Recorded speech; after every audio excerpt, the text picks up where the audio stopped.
ದೇವಸ್ಥಾನದಲ್ಲಿ ಪ್ರದಕ್ಷಿಣೆ ಹಾಕುವುದರ ಮಹತ್ವ ಮತ್ತು ಫಲ. ದೇವರಲ್ಲಿ ಜಾತಿ, ಧರ್ಮ, ಕೆಳವರ್ಗ, ಮೇಲ್ವರ್ಗ ಎಂಬ ಭೇದ ಭಾವವಿಲ್ಲ. ಆಚಾರ ಅನುಷ್ಠಾನಗಳೊಂದಿಗೆ ದೇವರಿಗೆ ಪ್ರದಕ್ಷಿಣೆ ಹಾಕಿದರೆ ಪುಣ್ಯ ಪ್ರಾಪ್ತಿಯಾಗುತ್ತದೆ. ದೇವರಿಗೆ ಪ್ರದಕ್ಷಿಣೆ ಹಾಕುವುದರಿಂದ ವಾಯು ವಿಹಾರ ಮತ್ತು ವ್ಯಾಯಾಮ ಮಾಡಿದಂತಾಗುತ್ತದೆ. ಹಾಗಾದರೆ ಪ್ರದಕ್ಷಿಣೆ ಎಷ್ಟು ಬಾರಿ ಹಾಕಿದರೆ ಏನು ಫಲ? 1. 5 ಬಾರಿ ಪ್ರದಕ್ಷಿಣೆ ಹಾಕುವುದು ಜಯಕ್ಕಾಗಿ. 2. 7 ಬಾರಿ ಪ್ರದಕ್ಷಿಣೆ ಹಾಕುವುದು ಶತ್ರು ಪರಾಜಯಕ್ಕಾಗಿ. 3.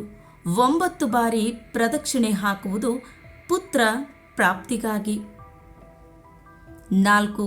11 ಬಾರಿ ಪ್ರದಕ್ಷಿಣೆ ಹಾಕುವುದು ಆಯುಷ್ಯ ವೃದ್ಧಿಗಾಗಿ. 5. 13 ಬಾರಿ ಪ್ರದಕ್ಷಿಣೆ ಹಾಕುವುದು ಪ್ರಾರ್ಥನೆ ಸಿದ್ಧಿಗಾಗಿ. 6. 15 ಬಾರಿ ಪ್ರದಕ್ಷಿಣೆ ಹಾಕುವುದು ಧನ ಪ್ರಾಪ್ತಿಗಾಗಿ. 7. 17 ಬಾರಿ ಪ್ರದಕ್ಷಿಣೆ ಮಾಡುವುದು ಧನ ವೃದ್ಧಿಗಾಗಿ. 8. 19 ಬಾರಿ ಪ್ರದಕ್ಷಿಣೆ ಹಾಕುವುದು ರೋಗ ನಿವಾರಣೆಗಾಗಿ. ಸ್ನೇಹಿತರೆ, ಈ ಮಾಹಿತಿ ನಿಮಗೆಲ್ಲ ಇಷ್ಟವಾಗಿದ್ದರೆ ಈ ವಿಡಿಯೋಗೊಂದು ಲೈಕ್ ನೀಡಿ. ಹಾಗೆ ತಪ್ಪದೇ ನನ್ನ ಚಾನಲನ್ನು ಸಬ್ಸ್ಕ್ರೈಬ್ ಮಾಡಿಕೊಳ್ಳಿ.